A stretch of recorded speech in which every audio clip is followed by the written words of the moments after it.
제가 부유해지게 된 날이 있습니다. 난 그날부터 부자였어 라고 할 수 있는 정확한 날이 있어요. 전 거지였고 언짢았습니다. 모두에게 화가 나 있었습니다. 제 자신한테만 빼고요. 하지만 사실은 내면으로는 제 자신에게 많이 화가 나 있었습니다. 단지 제 스스로를 더 이상 비판할 수가 없었습니다. 그래서 저에게 돈을 빌린 친구한테 많이 화가 나 있었습니다. 저는 거의 가진 것이 없었고 내가 필요한 것을 알면서도 그 친구에게 많은 돈을 빌려줬습니다. 그러고 나니 저는 음식을 사 먹을 돈도 없었고 겨우 작은 돈만이 저에게 남아 있었습니다. 그 친구에게 전화를 했지만 받지도 않았습니다. 전 단지 조금의 돈만 필요했을 뿐인데 그는 저의 연락을 받지 않았고 계약서도 쓰지 않았습니다. 전 정말 언짢았고 실망도 많이 했습니다. 저는 25달러의 잔돈 조금이 있었습니다. 그때 제가 도대체 뭘 할 수 있었을까요? 경제적으로 어떤 계획도 없었고 미칠 지경으로 제 머리는 터질 것 같았습니다. 저는 캘리포니아에 있는 11평짜리 작은 아파트에 살고 있었습니다. 어느 날 저는 베니스에 갔었는데요. 그곳에 엘 토리토라는 식당에 들어갔습니다. 당시 겨울이었는데 저희 마음을 힐링하러 들어갔습니다. 제 옷은 허름했지만 창문이 바로 옆에 있는 자리를 구했습니다. 요트들이 지나다녔는데 위기의 삶이구나 하고 꿈을 꿨습니다. 분노를 털어버리기 시작했습니다. 제가 원하는 것에 집중하기 시작했습니다. 제가 싫어하는 것이 아니라요.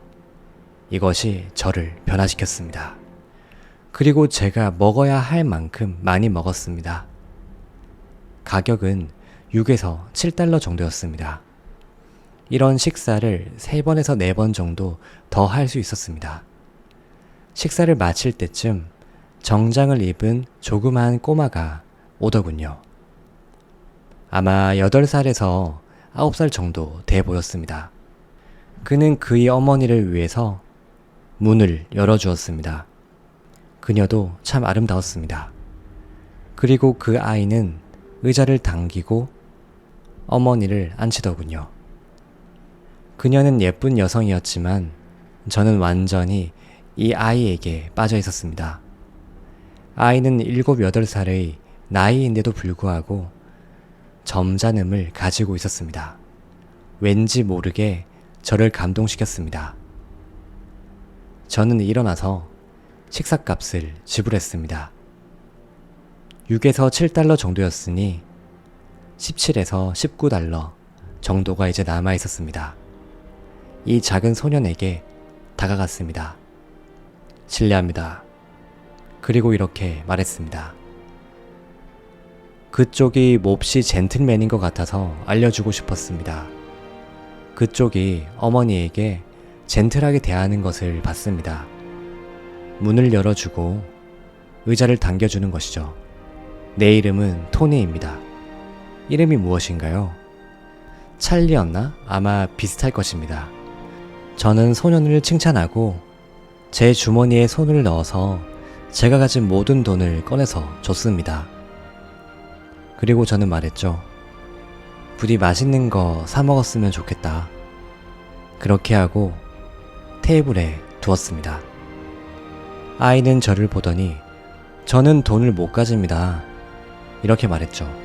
넌 가질 자격이 있어. 왜요? 왜냐하면 나는 너보다 크잖아. 그는 엄청 크게 미소 지었습니다. 저는 바로 돌아서 나갔습니다. 저는 사실 기절초풍했어야 정상이었습니다. 아무런 돈도 남아있지 않았기 때문이죠. 그러나 저는 그렇게 하지 않았습니다. 저는 사실은 날아가는 기분이었습니다. 드디어 깨달았습니다. 제 한계보다 훨씬 더한 내면의 무언가를요. 저를 공포에 떨게 만든 돈보다도 엄청난 것이었습니다. 전 집에 돌아왔고 그날 우편 배달부가 왔었습니다. 전 사실 그때 다음 끼니로 무엇을 먹어야 할지 몰랐습니다. 그런데 우편이 와 있더군요. 제가 돈을 빌려준 사람에게 온 것이었습니다. 손편지로 널 피하고 다녔어. 내 잘못이야.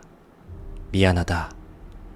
내가 널 필요로 할 때 넌 옆에 있었어. 여기 너에게 빌린 돈에 조금 더 보탤게. 1200달러가 거기에 있었습니다. 100달러도 추가로 있었습니다. 제가 딱 필요한 시기에 말입니다. 그리고 그 당시 저에게 1300달러는 충분했습니다. 저는 울었습니다.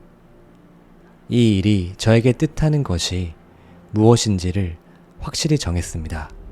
제 생각에는 이건 언제든 당신이 베푼다면 그건 언제나 돌아올 것입니다.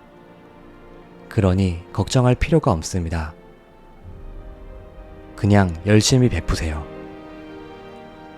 보상은 뭘 상상하든 그 이상의 것이 될 것입니다. 그게 우연인지는 저도 모릅니다. 하지만 그날부터 저는 부자가 된 축복을 받은 날이라고 믿기로 했습니다. 솔직하게 말할게요. 저도 경제적으로, 감정적으로 모든 힘든 일들이 많았습니다. 하지만 저는 궁핍으로 다시는 돌아간 적이 없습니다. 앞으로도 그럴 것입니다. 삶의 비밀은 베푸는 것에 있습니다. 당신이 없을 때 베푸세요. 그러면 약속합니다. 궁핍은 당신의 인생에서 사라질 것입니다.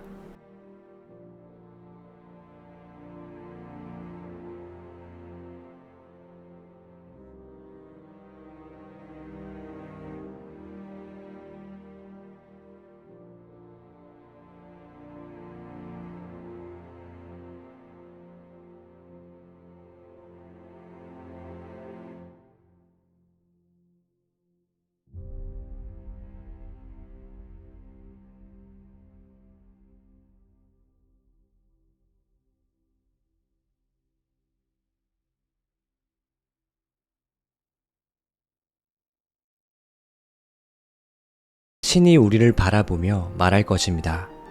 포기하지 않고 계속 문을 충분히 두드린다면, 투지와 신념과 용기로 가득 찬 그 급을 유지한다면 내가 그 급으로 승급시켜줄게. 너가 원하는 곳에 갈 수 있게 해줄 것이다. 이렇게 말이죠.